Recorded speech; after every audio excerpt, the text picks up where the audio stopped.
Good day mga boss. Ito nga pala yung episode na to ay magre-repaint tayo ng makina. Motorstar 155.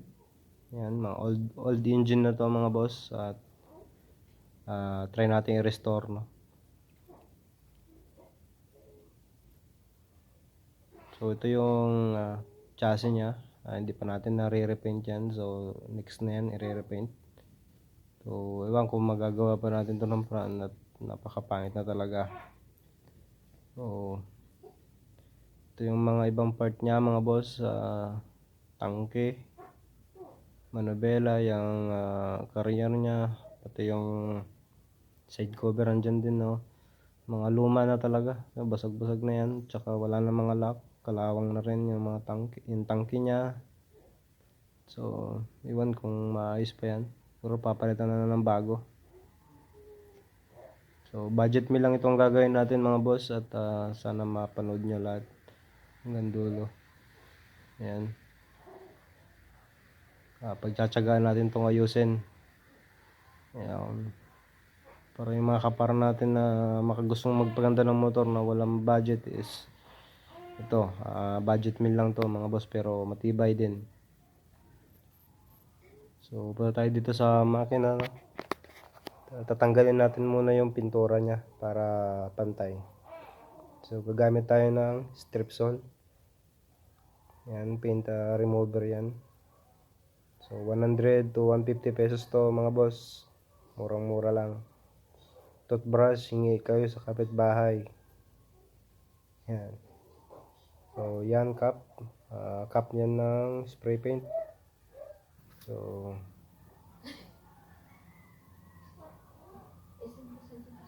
yan, patak lang tayo, no.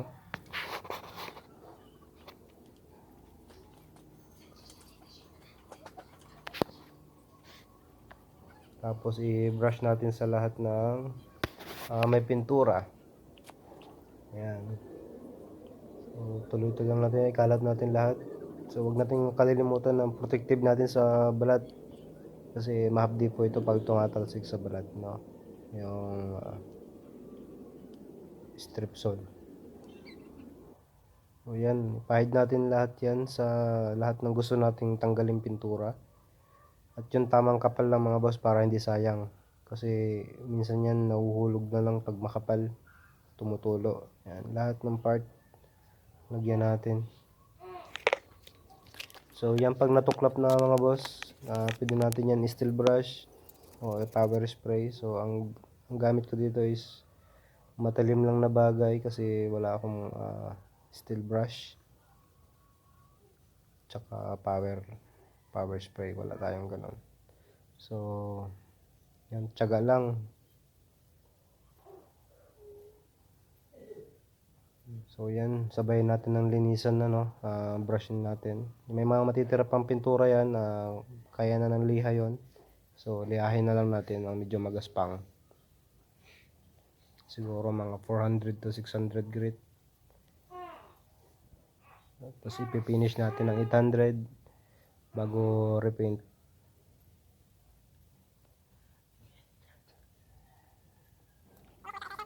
So continue lang mga boss.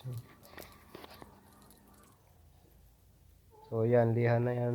Lihahin lang natin lahat ng side, lahat ng parte niyan, na lalo yung mga nakikita mga boss, pakinisin natin para pag finish natin ng pintura mamaya is makinis talaga, no.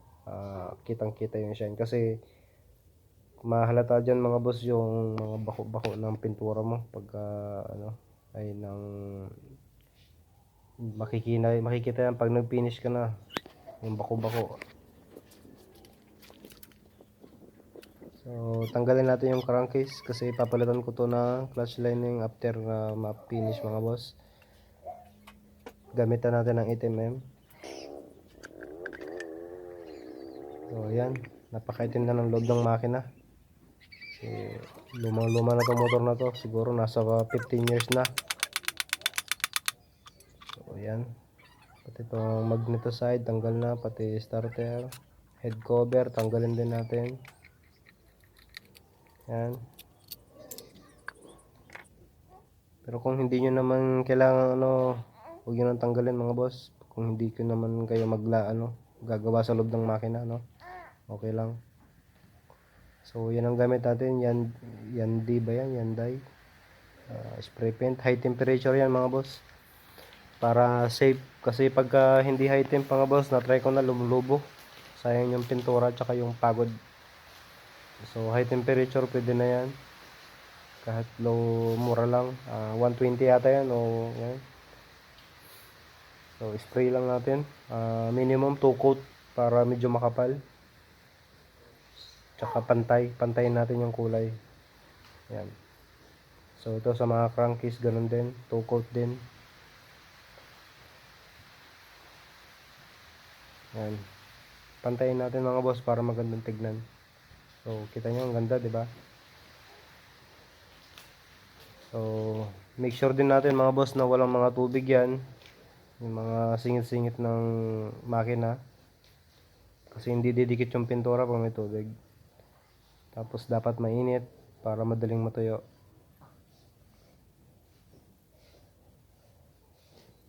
Ayan. So, pambansang yan, pambansang Arenola, pinagpapatungan natin.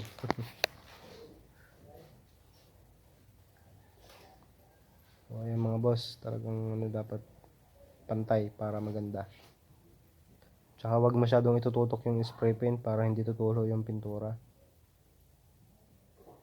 So, ayan na. Natapos na natin itukot yan. Maganda na yung result. Papatungan pa natin yan ng clear para mas matibay. Yung kasi yung magpapatibay yung top coat nya. Yan. Makintab na mga boss.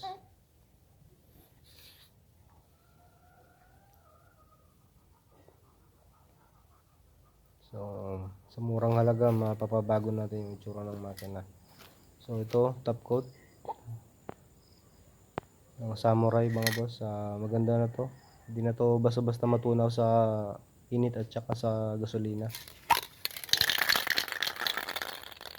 So, ito din, mga 2 coat din to para medyo makapal. Yan, pantay lang natin yung pag-spray.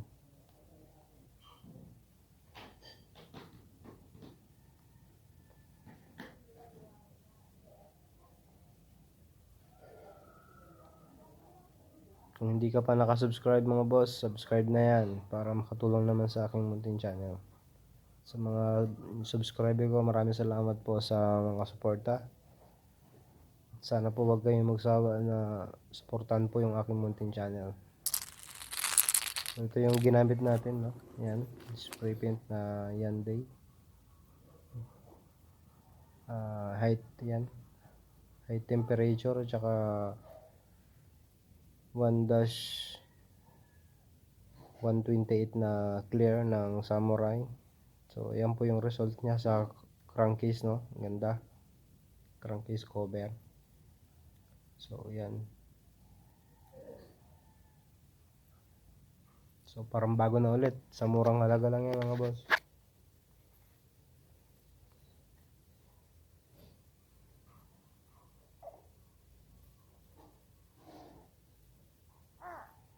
So, dahil nakakaumay ang puro silver, nalagyan natin ng red para maiba naman yung crankcase na part talaga. Yan. So, depende na sa inyo yan mga boss kung anong gusto nyong gawin.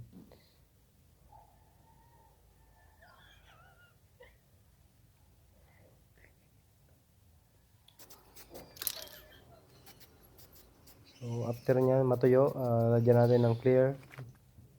No, yan. Yan pa rin yung clear na gagamitin natin. Yan lang kasi yung pinakamura ng Samurai, no. Yan, i-top coat na natin para matapos na. So, hindi ko mapapakita sa video na to mga boss yung pagbuo niya ulit. Kasi kakabitan ko pa to ng clutch lining at saka ayusin ko pa yung starter niya. So, ayan yung finish niya mga boss, oh. Kintab. So, papatuyuin pa yan ng matagal. Mga isang araw pa siguro. Hindi naman to minamadali, no. Pero kung minamadali, pwede ng 2-3 oras basta hindi na kumakapit yung pintura sa kamay. Dahan-dahan lang mga boss kasi matutuklap pa talaga. So, ito na yung finish mga boss. Ayan, ganda. So parang bago na. Salamat sa panonood mga boss. Akit na tayo sa next na video. So ito po yung nagamit ko at finish. Maraming salamat po sa panonood. Peace out.